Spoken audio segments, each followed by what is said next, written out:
Hello, what is up YouTubers? This is Stardust here and we're gonna be giving you some guides of how to get to Diamond in season 3. Now, I basically you'll be shocked a little bit because I only have 37 wins out of 63 games. So pretty much 60-70% win rate. In total I've had 329 games played, mostly with assassin and with support, some specialists of course and warriors, and yeah. In the hero league I'm diamond 5, in the team league I'm gold 1. Okay, now first of all, let's start with the most beneficial. Now, each player is beneficial to certain maps. Of course, there's some that are beneficial to all maps. Now, that's one of the main things. So you have to know which player is good for which map, and which player is weak. Well, the best thing is to know which player is weak to each map. Okay, so you know not to choose it. Okay, so I'll just give you a random example. For example, Battlefield of Eternity, only 2 lanes. A lot of I've seen a lot of enemy teams pick Avatar. Avatar is useless in there. He can't help in the he can't help doing a lot of damage in the to the boss. He can't split push a lot because it's only 2-lane map, very short, very small distance, therefore very easy to go up quickly, push the lane and then go back with your team, etc.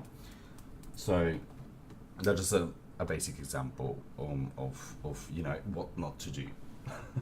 So obviously you learn that by knowing what your champion abilities are, and you obviously know what each map more or less has, and then you pick accordingly with some logics. It's pretty much easy. I'll give you another example. Sky Temple, for example. Sky Temple is Ganzo, for example, could be really Ganzo could be really beneficial in Sky Temple. Just making sure prior to that, put in 2-3 guns and that's it. He can clear it on its own and then go and assist. Well, he can't go and assist his teammates, but his teammates, hopefully they're quite strong. So yeah, could be very beneficial. Now, that's pretty much the maps. Just like I said, basically make sure you know your champion, make sure you know what all the maps are about and what you need to do.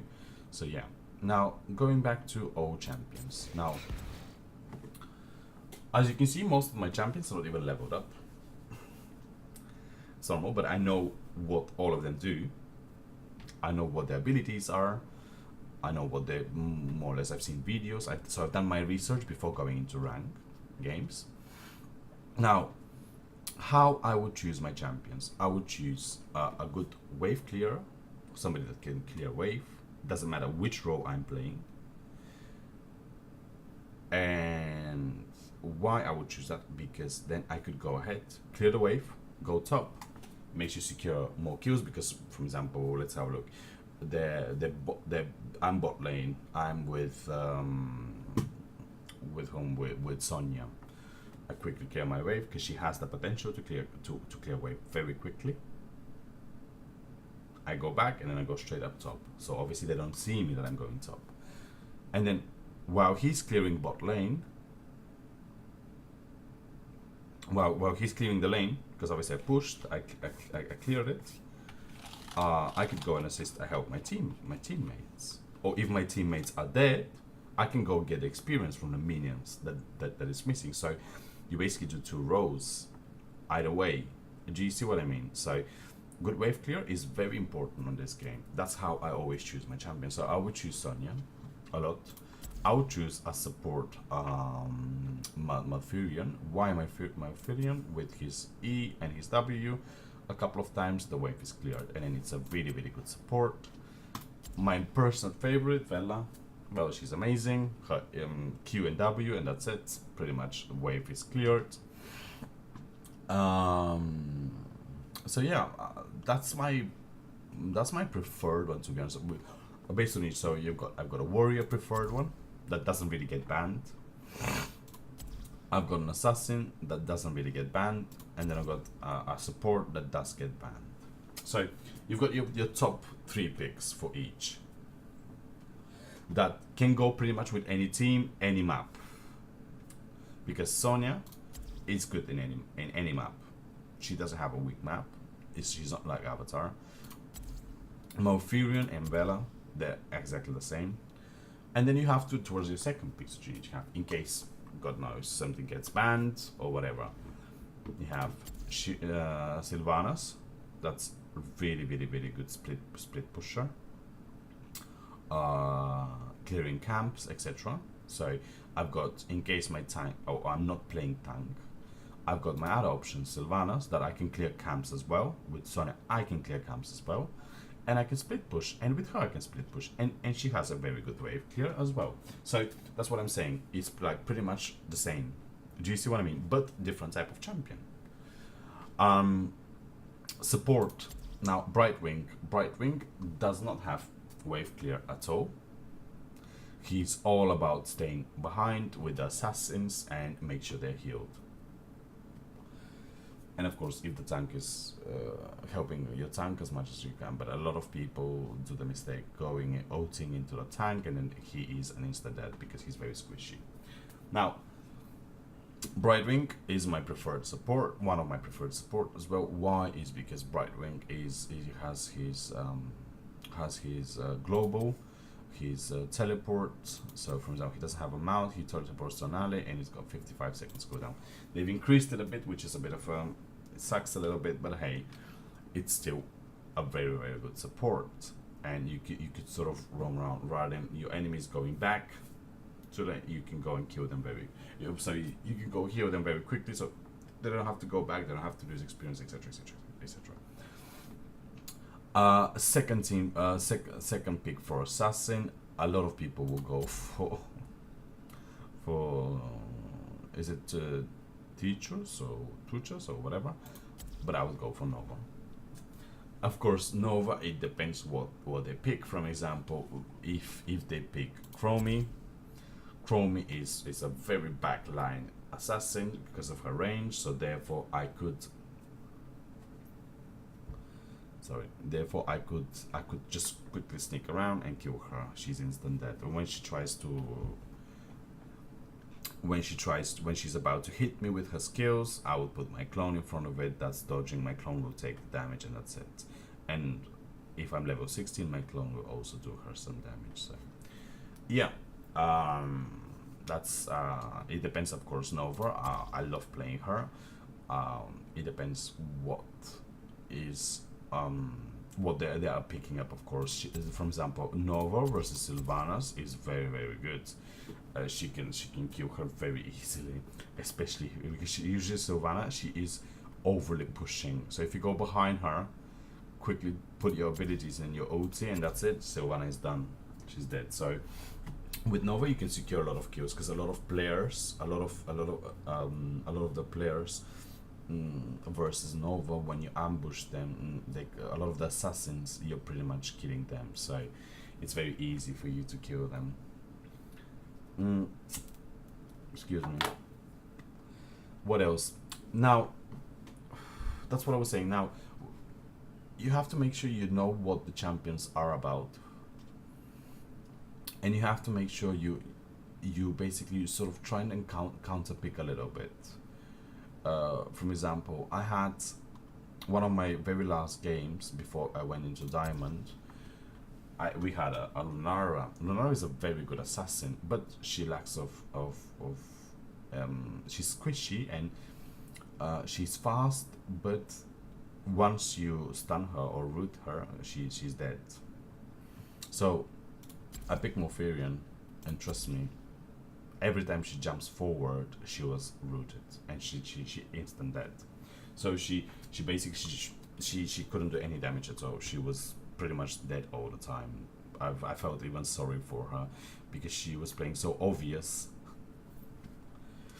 She would just get instant dead. Anyways, but what I'm trying to say is you try and counter pick them, you know, see what they pick. For example, if they pick Chromie, I'll be very keen to pick Nova, because with her range, she's always sort of away from the team a little bit. Or Li Ming as well. Li Ming is always like up, or like if the team fight is in the center, she'll be up or she'll be down the team fight trying to poke our team. Yeah? And with Nova, because she's so far out, you could just kill her, and she's pretty much on cooldown anyway, because she's doing her abilities. So, but even if she's not on cooldown, it's like so easy to dodge her. You just put your clone in front of you, and that's it. Your clone takes all the damage, and you know, and she's dead. She just has to run, and they're obviously, you know, the damage dealer is gone. So it's like pretty much win team fight. So you know, just have to know basically how to play them, what the play style is a little bit of each player, and then see for yourself that is a lot easier and a lot better when you try and counter pick them. But of course, for example, Avatar could be very good. I love playing Avatar. I play him as a healer. A lot of people don't do that, which I'm not sure why. But I would play him as a healer and split pusher, and he's so good. It's amazing. And with the movement skill, with the movement speed you get on your shield, it's like you security kills or you're saving lives. It's amazing, but it's not suitable for every map. So you have to know which map, the bigger maps, the larger maps where you have the time to push, where the enemy teams don't really, you know, they have to really make an effort for one to go there. Unless they have globals, like this one, you know, like he can fly pretty much anywhere. He can go top lane push and then be pretty much instantly in the team fight. So it really depends, you know, what they pick up. Now, so like I said, you know, this is pretty much, and then how you would proceed further. The second thing is now on my how I play him. How I have my options. Sorry, let's have a look. The hotkeys. Hotkey is very important. For example, I have my left mouse click as an attack move, and then quick cast on. So I always have my quick cast on. Okay, meaning that with my ability, I don't waste that half of a second casting it, and I'm a lot faster. So for example, if I play Bella a lot with left click, I'm with instead of moving next to a champion, if I misclick, I am attacking the champion. So these are little key things that you can basically it can help you benefit a lot and just be a lot faster. But again, to use quick cast, you have to know your range pretty much, you know, and your ability. But even if it's not in range, it will move forward. Your champion will move forward to be able to cast the spell. Okay, so it's really nice. You save a lot of time and you are pretty much saved. Okay, now the third and one of the most important thing is flamers. Now, a lot of people do flame and they just keep on checking you. For example, I had that problem, is that I'm in diamond. Well, I was in platinum 1 before going to diamond. Obviously I'm only diamond 5, so but in platinum 1 I made some friends that were really good, but I also saw a lot of people that were checking my name and just seeing that I've only played 330 games, yeah, and they were insulting me so bad, absolutely for no reason. Even before starting the game, they would see my name and they're like, oh my god, and then, you know, they're like, you only have 300 games, you're gonna suck so much, whatever. I'm like, no, it doesn't work like that, mate. You know, I tried to speak to them, but obviously no. The whole game was a flame.